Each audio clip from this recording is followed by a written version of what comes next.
We're going to work a little bit with complex numbers in this course now, just for the next couple of sections. We're not going to do too much, but we need to know the basics of complex numbers.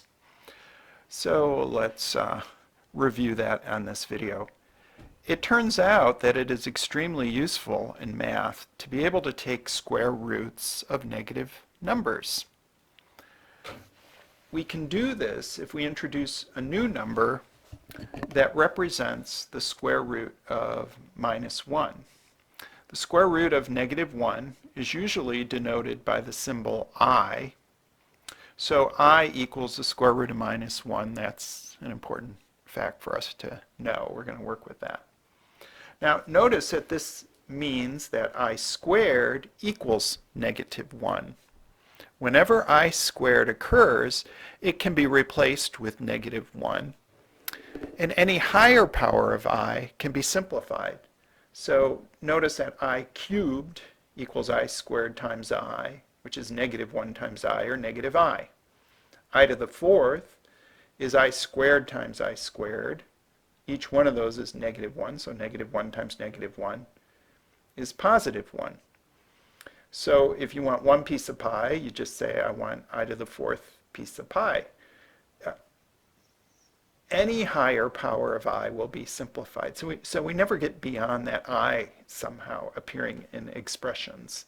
No matter what we do to it, we can always simplify back to I to the first power. Imaginary numbers have the form b times I, where b is a real number. So an example is 3i is an imaginary number. Notice that 3i squared equals 9i squared, which is equal to 9 times -1, or -9. Thus, 3i is a square root of -9. -3i is also a square root of -9. Complex numbers have the form a plus bi, where a and b are real numbers. So here are some examples of complex numbers: 2 plus 3i, 8 minus 6i, -12 plus the square root of 2i. And I could also write pi plus 2/3 I, so numbers like pi are real, 2/3 are real, fractions are real. They can appear in complex numbers. All right, next page. All real numbers are also complex numbers. Just set the b equal to 0. So for example, 5 is 5 plus 0i. Cube root of 10 is cube root of 10 plus 0i. All imaginary numbers are complex numbers. Just set the a equal to 0. So that 3i we talked about could be written as 0 plus 3i. So now from our perspective, this should all seem kind of weird. Like, why would anybody do this? Or why would anyone care? But it turns out that complex numbers make many applications of math much easier. Thus, complex numbers are useful. Now, we won't get into that in this course, but in advanced math, it's just mind-boggling how useful complex numbers can be.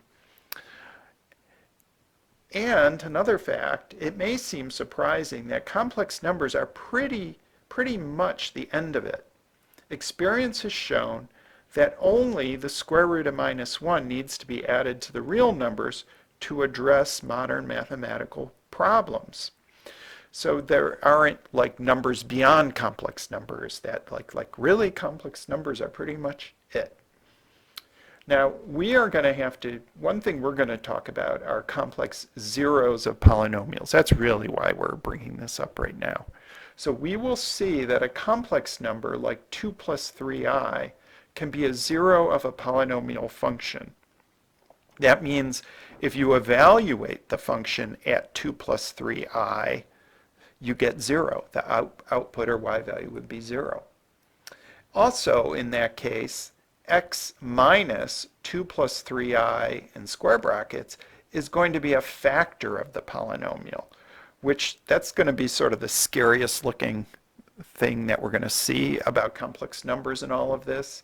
And we're going to try to work with that. It just gets sort of messy. We've seen x minus 5, x minus 2, x minus 7 as factors.